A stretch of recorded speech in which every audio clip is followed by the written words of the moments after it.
We're off to Spencer. Yay! In the Granny Mobile. Yay! Here's a recap of Spencer in case you missed part 1. Just 20 minutes west of the city of Worcester is Spencer, Massachusetts. Incorporated in 1753, the town's population was about 12,000 as of the 2010 census and covers 34 square miles. In part 2, our trip continues with visits to 3 wonderful businesses in town. John Stevens is the owner and chief blacksmith at Dancing Hammer Forge and Studio.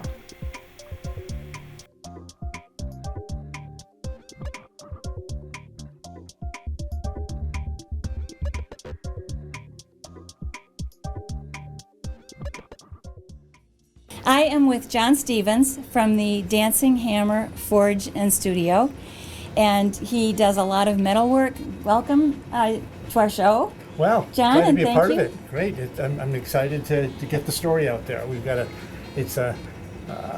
I make architectural metalwork, lighting, furniture, railings. You've met the folks at Tebow's Country Store. You will be meeting them later. Yeah. Doreen there pushed me into making jewelry, so I'm making jewelry as well now for sale there. Wow. And I also teach. I have a lot of students come for 1 or 2 lessons, sometimes for a series, so I enjoy teaching it as well as crafting beautiful objects. Like this gate I'm working on. You want me to pull this up here? Sure. Let me just tip it here so you can get it. This is a gate that's going into Watch the cord I there. will. Going into it's a front gate for a home in Spencer. And right now, as I said to you as we beautiful. walked in, I'm playing Mother Nature. I'm at the point now where I'm wrapping leaves and vines around it. So I start with a hand hammered vine, and I heat it and wrap it as I go and step back and see how natural it looks, if Mother Nature would be pleased or not. I hope she will be. So this will end up here in a town just off, in a house just off Main Street. So I have yet to make the hinges and the latch and everything, but the bulk of the work of the gate is almost done. So this has really been an exciting commission. This is Very nice. Perfect for my shop. Oh, that's tape. Okay. That is, yeah, that's I'm sorry. The tape is to mark the locations of leaves, so I can. Oh, okay. I get a balance of how many leaves to make. So that's Okay. what I'll be making a few for the camera right today. So. Oh, very good. So I found a place out in Santa Fe, New Mexico, only school I could find for blacksmithing, and fell in love with hand forged metalwork. Came to New England to work at Sturbridge Village in costume. It's where I met my Okay. wife. Stayed in Oh. New England. My interest in metalwork drew me to the Higgins Armory Museum, where I was director for several years. And then when our kids were little and my wife was working full-time as a doctor, I decided to set up the shop out here in Spencer. So it's been about 25 years out here with a lot of Nice. exciting commissions along the way. I'm really lucky to have patient people, because my projects take a while. Like this will be about a year since I started talking with the clients about this gate. Oh, So wow. it takes some time for the design to develop and Yes. to execute it and Yes. get through all the technical challenges. Well, that's because it's intricate work and it's beautiful. It's one of a kind, yes. And as Excellent. far as teaching, back in the early 2000s when I was teaching evenings when I was asked by the Worcester Center for Crafts to offer a class in blacksmithing, we set up an arrangement with Sturbridge Village. So I started teaching then and really fell in love with it, because I really like passing along these skills and getting young people and older people, all ages, excited about moving hot metal. So it's all about keeping that tradition alive and really get a feeling for the metal. I call it becoming the metal, is what I call it. You really get into the Wow. flow and you sense where the metal wants to move at different temperatures and how to manage and work your way around the anvil. But it's and my shop is and showroom are open on weekends. I invite people to drop by from 1 to 4. You never know what I'm going to be working on, but I'm happy to talk about lessons or projects, or just invite people to watch the process. But it's exciting. Are you finding that less and less young people are interested in hands-on crafts like this, or is this so specialized that there's still a lot of younger people that are interested? I helped get a blacksmithing program going at Bay Path Vocational Technical High School in Charlton, which is where the district. Spencer's in that district. And because the teachers just asked me to bring in my portfolio one day, and they got very excited, and so they were able to invest, convince the school to invest in a gas forge, and it's one of the single most popular programs at the school. It really draws a lot of students into the metalworking program. It's tough making a living at blacksmithing, but as far as appreciating the properties of metalwork, having it as part of your repertoire as a metal worker, it presents outstanding opportunities. So I'd say they're very interested. Forged in Fire has helped, that's for sure, on cable shows. I watch it myself, so I know what my students which questions they're going to bring. I'm not a bladesmith, but I do blades as part of my introductory classes, both at Bay Path and here in the shop. The students want to make those. So, and two of my newest students are one is 10 and one is 14. So they keep coming, and they've been here for several lessons now. So it's unusual to find that passion in a young person, but it's there, and there's a lot to feed it right now in the media and opportunities like my shop, I hope. That's good to hear. It really is. You know, a lot of people find that reassuring. I take my students on demonstrations with me, and so they're demonstrating, talking about the metal, and people are reassured to see young people, picking up traditional trades. Definitely. Yeah. Great. Yeah. So are you going to show us some of what you I'd love to. what I'd you love do? to show how I make one of the leaves here. Okay. And what's on the anvil and on the floor, popping off the surface of the metal. So they'll fall on my hands. I shouldn't get as far as you, but that's why I wear safety glasses. Thank you very much. So what I'm going to do is create a little mass on the end of this rod, and then I'm going to spread it into the shape of a leaf. Okay. The metal cools fast. The old expression, strike while the iron's hot, has a real basis in fact. In fact, I was thinking the other day, a lot of interesting expressions have come from the world of blacksmithing. Of course, one you'll see is, well, I'm not going to do it because the saying tells you not to, but don't put too many irons in the fire. If I had a few pieces in the fire, one's going to burn, at least one of them's going to burn. So I do it one at a time. Debbie, you got too many irons in the fire. Yes. Sometimes. You can relate. So, first thing I'm going to do is make a little point on the end. That'll be the very end of the leaf. And then behind that, I'm going to mark off the base of the leaf, and then I'll draw back the stem. Okay. What I'm going to do is just a little.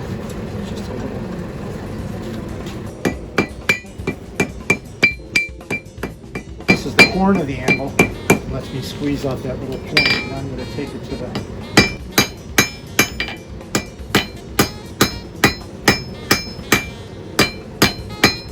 What's cool about metal, which I guess keeps me coming back, it's all about moving the metal. It's not like you're cutting a piece and welding on another piece. It's taking the original stock and pushing it in the direction and the shape of something you're striving for. So that's a different approach. You really have to know when the material is ready to move. It's really very cooperative if you listen to it and pay attention to how it behaves.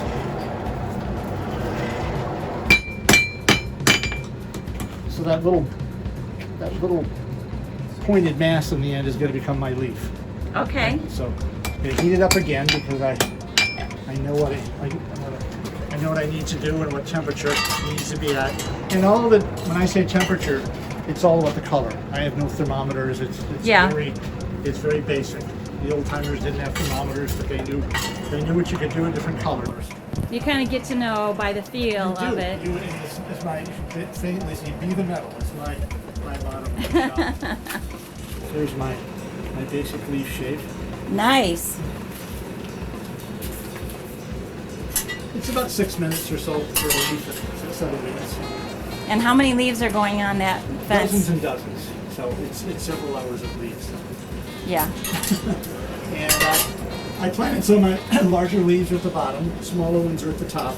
This is about a medium-sized leaf. And now I'm looking for my veining tool. Yeah, A couple of crafts, though, that I talk about the uniqueness of blacksmithing and moving metal. There's a similar approach with ceramic artists and glass blowers. We're all working with air, earth, fire, and water, and we're all moving the material versus lopping off a section and sticking on. Though potters do that with some of their clay constructions, but if you're thinking of a wheel of directing and steering the material, that's where it more resembles blacksmithing. I'm just going to draw that.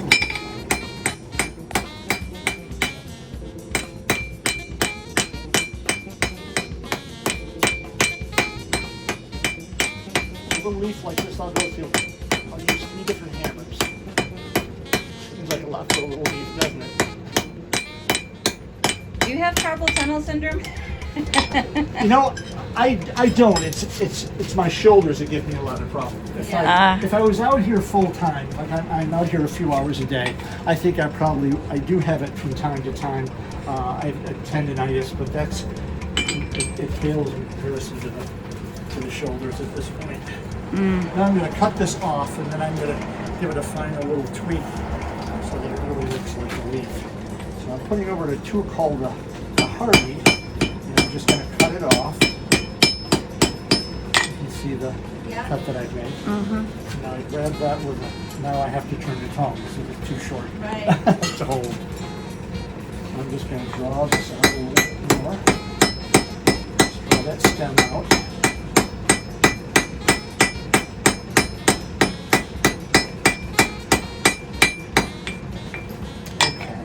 Now the last thing that I do is just to give the leaf a little, I give it some life. You know, leaves are not straight. They have they move toward the sun. So what I do to give it a more of a natural look is I heat it up in the fire, and I'm going to go to that little wood block in my vise, and I'm going to beat it into the wood block so there'll be some smoke, might be a little flame.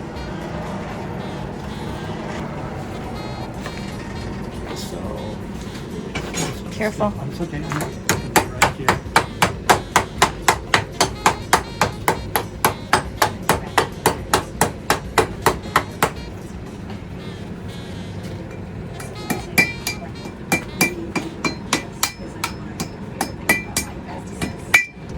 Oh, wow.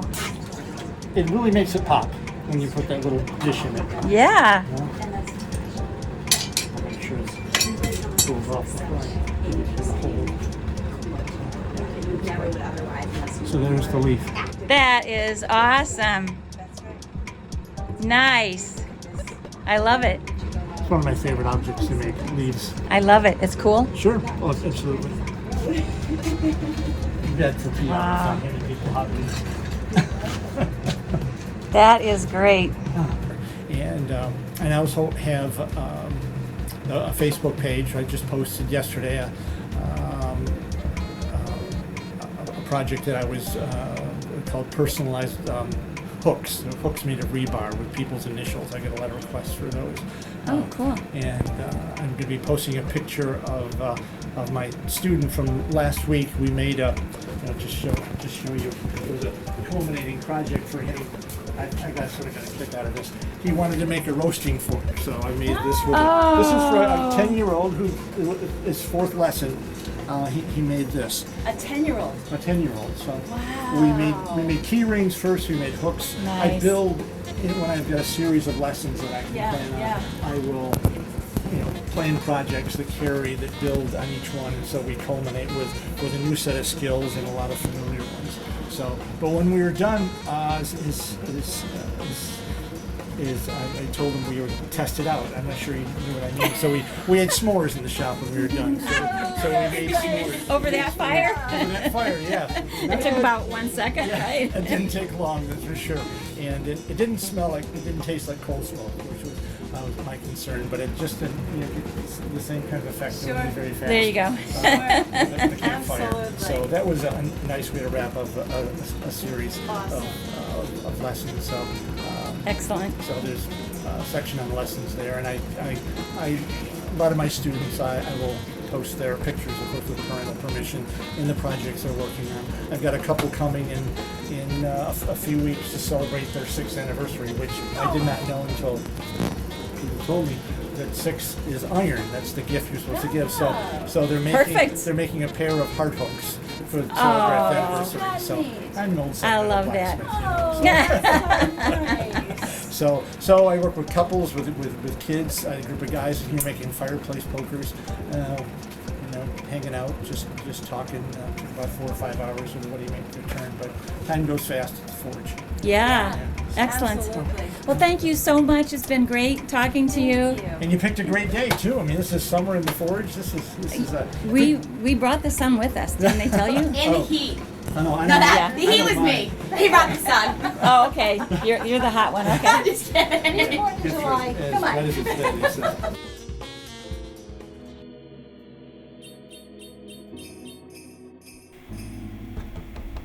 The next stop was with Jim Devereaux at the Oakwood Farm Christmas Barn.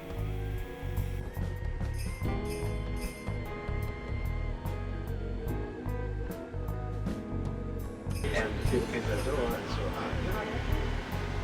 no, but come on in now. Oh my goodness. There's more upstairs too. There's more upstairs. Give me a chance to absorb this. I'm in heaven right now. Oh, wow.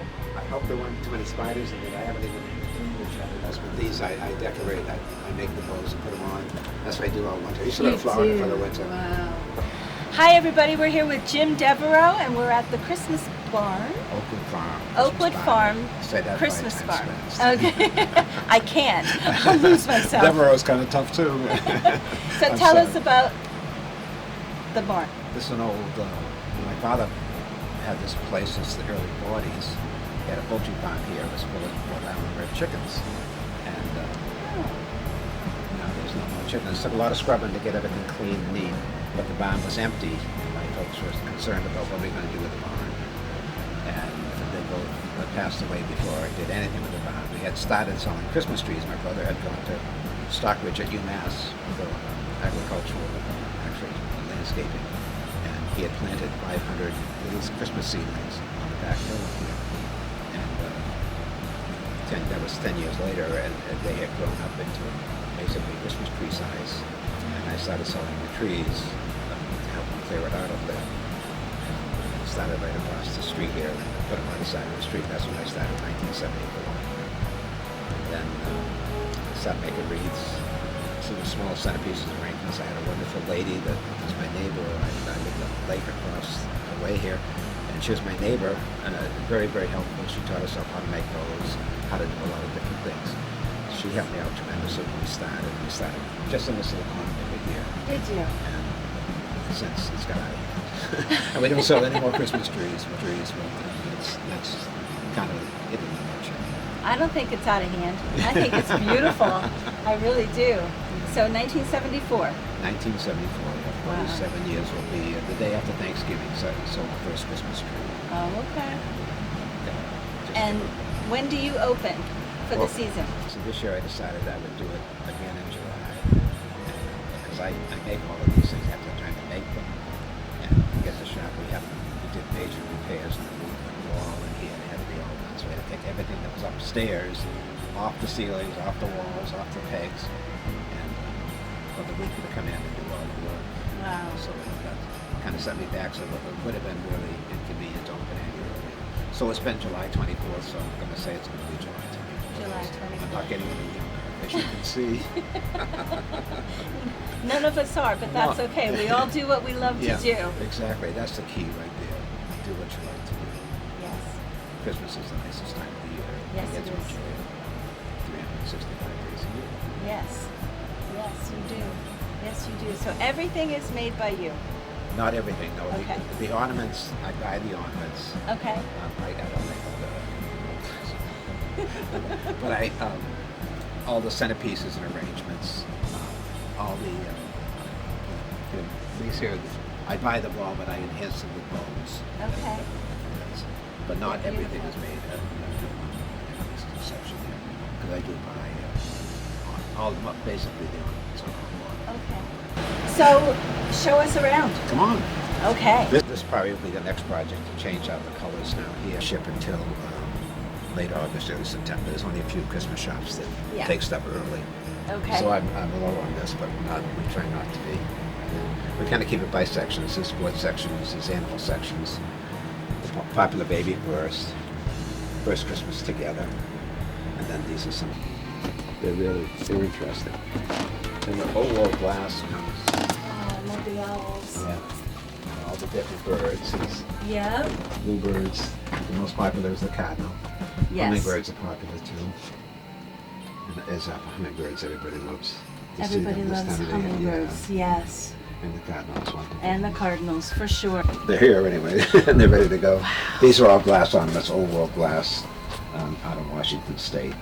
Wow. They're very, very Beautiful. popular. And this is the other part of the mini ornaments downstairs. Is Christopher Racco does the shiny bright ornaments, which were popular in the 5 and 10s when I was a kid. Uh-huh. And they used to sell, you got a box of 12 for 99 cents. And it was toys. Yeah. I never had one. Yeah, But anyway, absolutely. but I did have a Hopalong Cassidy lunchbox, and that's up there somewhere. Oh, it's over here. Yeah. And then Hopalong Cassidy thermos too. He was my favorite. Our last visit today was with Jim Ingalls at Tebow's Country Store. I've done my best to restore everything. Even these benches were in the old barn and we had them restored. Wow. Oh, look at that. Whoa. We were actually on the television show American Pickers, Yeah. and it aired in the middle of February, but they were out here in September filming. And I found that coffin in the basement of the feed store over there. Huh. In our store here. I Wow. like it. That's awesome. But yeah, like I said, every building on this property had chickens in it. There was about 50,000 here in the 50s, and you know, this picture here is of that room, and each one of those boxes held 10,000 chicks. You can see in the bottom picture all the little baby chicks, and that's actually my mother when she was 3 with my grandfather. Wow. So I figured that was about 1949. And then in '62 they took all the incubators out of this building, and they actually took some of them apart to make the furniture that's in this room. And then they turned it into the country store. So this top picture here is when they opened the store in the 60s. Then the middle was the 70s, and then the last one here is the 80s. Wow. That's my grandfather and my grandmother when they ran the stores. My grandfather ran the feed store, and my grandmother ran the country store. So, and now, Passing that down. yeah, so now I run the feed store, and my girlfriend Doreen runs the There you country go. store. We have a lot of fun. We really tried to restore all the history in here, and you know, we really supportive of the community. And we have a lot of local artists with their pieces in here, and we do a monthly art festival here. Oh, that's nice. So we're really involved with the community. So you have a potter. Is that a local potter? That- Yeah, it's this kid right here. His name is Viper, and he was making things like this in high school before he had any real training.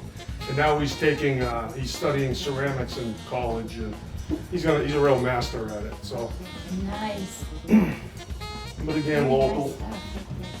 You know, a lot of this stuff is stuff that I found, you know, in attics and basements, and you know, a lot of everything in one place. So we Yeah. framed all the newspaper articles that were related to my family. Like this one here is my grandmother in '82, and she's painting the fire hydrant out in the front. She painted it into a police officer to teach kids, you know, crossing the road safety. And so they did a little article about her, and when we opened the store, I had that hydrant restored. So in the front, the hydrant is restored the way she had painted it in the '80s. Oh. This is a handwritten petition to the selectmen of Spencer to require Arthur Sagendorf to keep his cow off the sidewalk on Lower Pleasant Street. And it's hand signed by, you know, a bunch of local business Yeah, people. yeah. And the Massasoit Hotel was a very popular place in Spencer for many years. And that burned in 1982. And I took these 2 pictures out of my bedroom window as it was burning with a cheap little camera. Oh my gosh.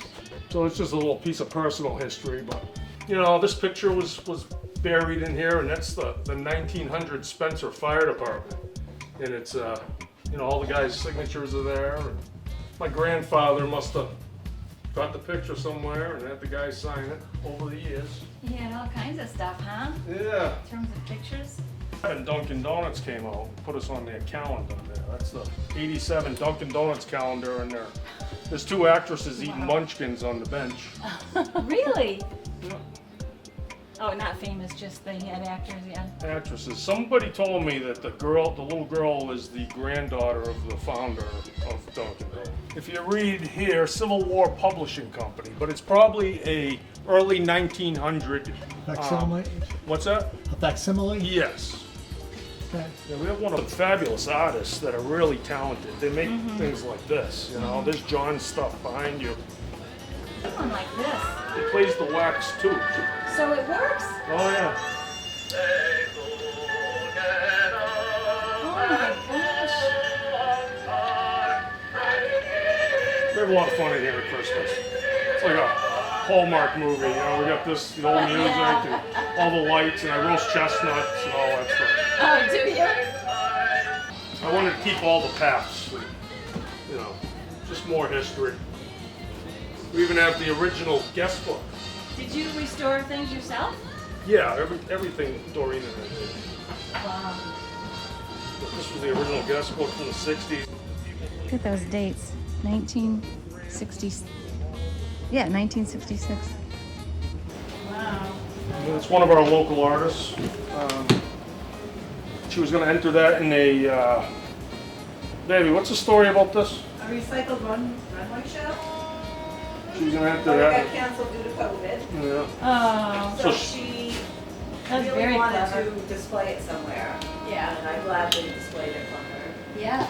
That's beautiful. It's made out of 100% recycled chicken feed bags. Oh, wow. Yes. And she even made the necklace. Those were. That is awesome. My grandfather had made these lights, and he always had boots hanging from the middle of them, so it was important for us to, you know, restore those lights and hang the boots. Wow. Oh my gosh. It's because he had made furniture out of them, so that table's made from the floorboards in the attic of the house. Wow. Even that sign there, so it shows my grandfather's personality, because he made that in the 80s. I like that. Yeah. Well, we have a lot of fun here. We do the art festivals. We just got a